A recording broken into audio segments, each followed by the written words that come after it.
இனி கொஞ்ச நாள்ல உங்களை பாக்குறவங்க சொல்லணும், முன்ன மாதிரி நீ இல்லையே. ஆமா, இல்ல, மாறிட்ட. எப்படி மாறிட்ட? கர்த்தர் என்ன மாத்தி இருக்கிறார். அவர் எனக்கு ஒரு பெயர் சூட்டி இருக்கிறார். அவர் என்ன அழைச்சிருக்கிறார். நீ என்ன வெறுத்துட்ட, அவர் என்ன நேசிக்கிறார். நீ என்ன ஒதுக்கி வைக்கிற, அவர் என்ன சேர்த்துக்கிறாரு. நீ என்ன உருப்படாதவன் சொல்ற, கர்த்தர் நீ ஆசீர்வதிக்கப்பட்டவன் கர்த்தர் என்ன சொல்லுகிறார். நீ என்ன அழகு இல்லைன்றாரு, கர்த்தர் உள்ளங்கையில வரைந்து வச்சிருக்கிறார். அவ்வளவு அழகா இருக்கிறனால தான் கர்த்தர் என்ன உள்ளங்கையில வரைந்து வைத்திருக்கிறார். ஹல்லேலூயா. உங்க வீட்டுல அசிங்கமான ஏதாவது ஒரு பொருளை தூக்கி சுமந்துகிட்டு இருப்போமா? நல்லா இருக்கிற ட்ரெஸ் தானே போட்டுக்கிறோம், அப்படிதானே? நம்மளுக்கு பிடிச்சதெல்லாம் வாங்கிக்கிறோம். அப்போ கர்த்தர் அவருக்கு எவ்வளவு உங்களையும் என்னையும் பிடிச்சிச்சுன்னா உள்ளங்கையில வரைஞ்சு வச்சிருக்கிறார். He loves you and me so very much.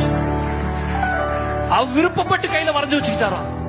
யாரோ ஆண்டவர் கையை பிடிச்சி கொண்டாங்க, இங்க முதல் அந்த புள்ள மூஞ்ச வரைஞ்சு வைப்போம், கொடுக்குறீங்களா இல்லையா? அப்படி இல்ல, அவரே விருப்பப்பட்டு உள்ளங்கையில வரைந்து வைத்திருக்கிறார்.